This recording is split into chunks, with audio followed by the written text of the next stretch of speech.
Use this drill to take normal nets and bring them a step forward.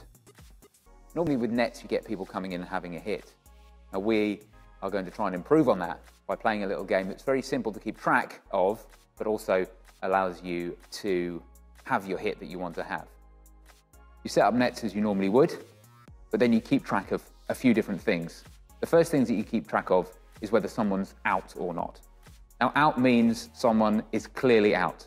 They're bowled or they're caught and bowled. That's the only two ways that we know that someone's definitely been out. If someone edges the ball, they might be out, or the wicketkeeper might drop it. So we don't know whether they are necessarily out or not. That's where the second thing comes in, and that's called a chance. A chance is anything where you think the batsman may have been out in certain circumstances. If they edge the ball behind, if they hit the ball in the air. If there's a chance, you record that as a chance. You don't know for sure whether it was out or not. It may have been, and what it usually means is that the batsman was not trying to hit the ball in the place that they hit it. So it was definitely a mistake whether they were out or not. The third thing you record is whether or not the batsman really played a good shot or not. We call that nailed it here. You can call it anything you like. If the batsman really plays an excellent shot, what they were trying to do, they time it well out of the middle of the bat, then you call that nailed it, and you record that as well. Over time, you can record how many times the batsman hit the ball well, how many times the batsman hit the ball in a way that they didn't want to hit the ball, and how many times the batsman was out. You can spot any weaknesses, and you can try and improve on them over time by reflecting on the number of ways that you did well and the number of ways that you didn't do so well.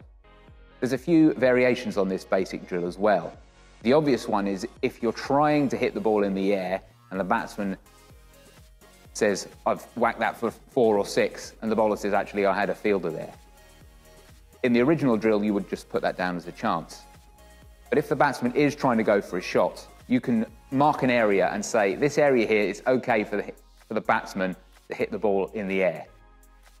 The other variation you can do is if you're trying to work on a specific shot. That's very difficult in normal nets where the bowlers are bowling all over the place.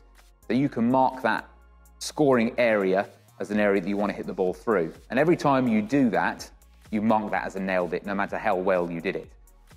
You can also use it to discourage players to hit in certain areas. So even if they hit the ball on the ground, say through square leg, and you don't want the batsman to hit the ball through square leg for any reason, then you can mark that down as a chance, even if they hit the ball on the ground.